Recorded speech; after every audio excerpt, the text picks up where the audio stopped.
everyone, welcome back to Self-Sold Success. I'm Allie. And I'm Lauren. And I'm Melissa.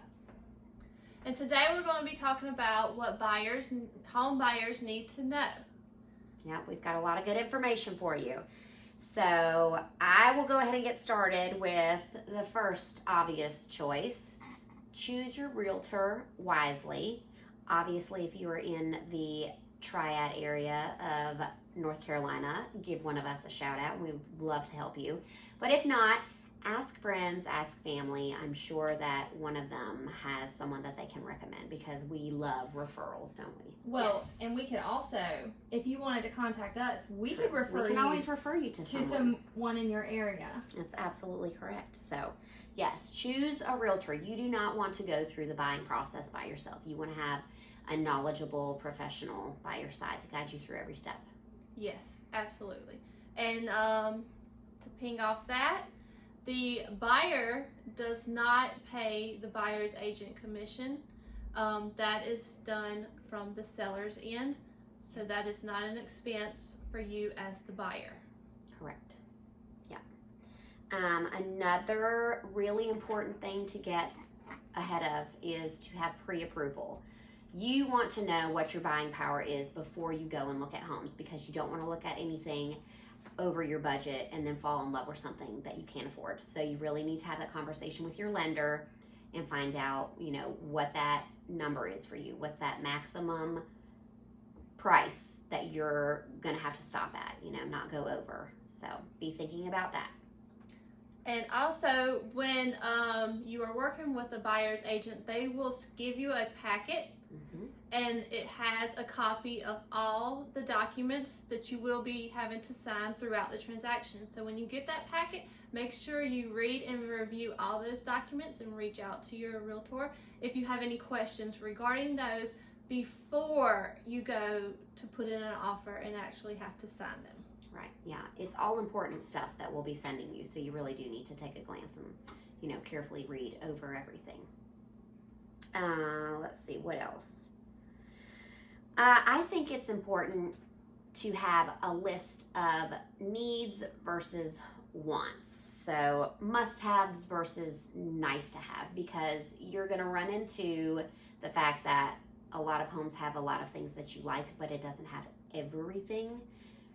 And it's kind of hard to find a home that has everything that you're looking for.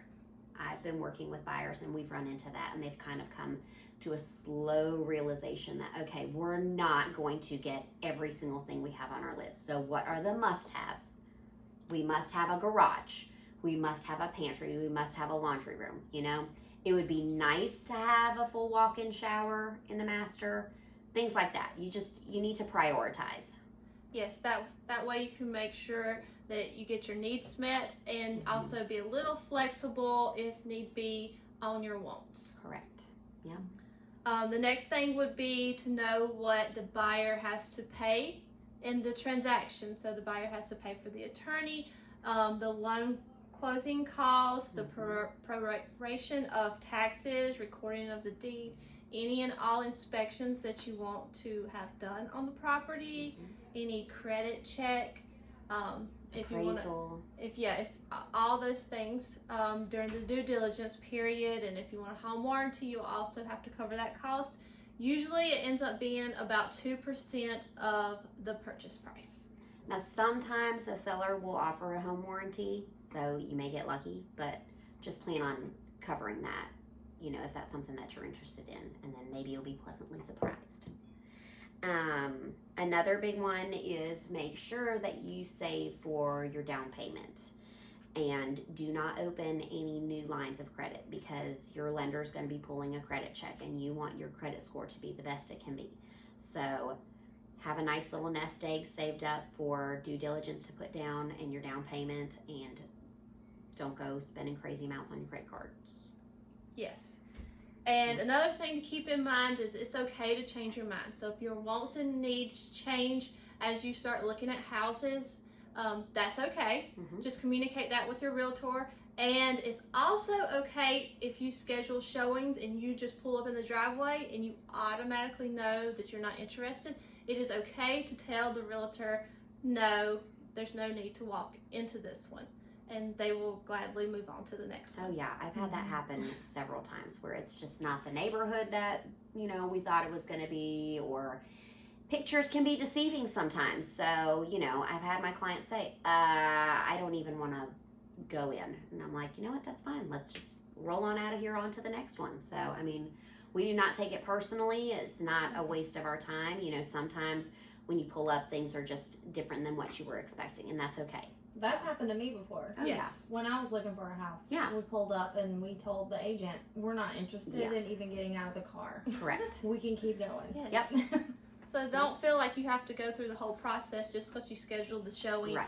It is okay to save everyone's time and Right. just move on to the next. And you can also case out the neighborhood yourself. Yeah. If you make the appointment, drive through on the weekend when people are out and about walking and doing yard work or whatever, and you can get a really good feel for the neighborhood before you even get there with your agent. That's a great point, Melissa. I do tell a lot of my clients, go drive by and check it out, you know, if you have the time first, because a lot of times after driving by, you'll either be like, oh yes, this is great, or you know what, I don't even want to schedule a showing for that one anymore. I drove by it and it's just not what we're looking for.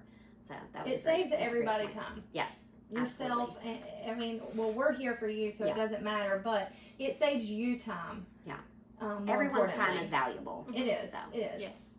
And then the last one point I would like to point out is it's very important to choose the right lender. We have preferred lenders that we like to work with, but you have the choice of choosing whoever that you want to work with. But it's easier if it is someone local to the state at which you wanting to do the transaction in, versus like a national A lender. lot of times, the bigger the lender, the more issues. I don't want to throw any lender under the bus, but big banks tend to not be as good as smaller ones. And that's only because they're not familiar with the state's Right.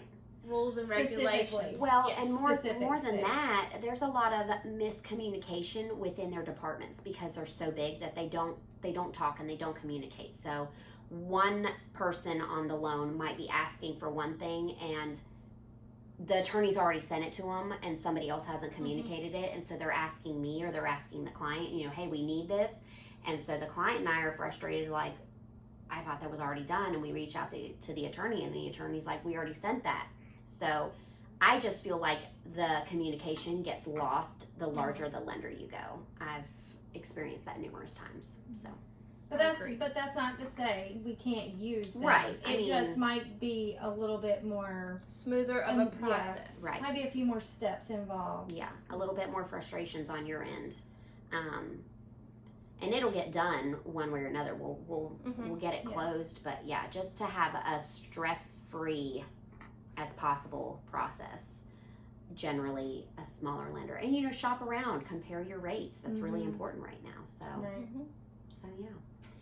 But anyway, well, we hope that this information was helpful for you buyers, and we look forward to talking with you next time. Y'all have a great day. See Thanks you for next tuning week. in. Bye. Bye.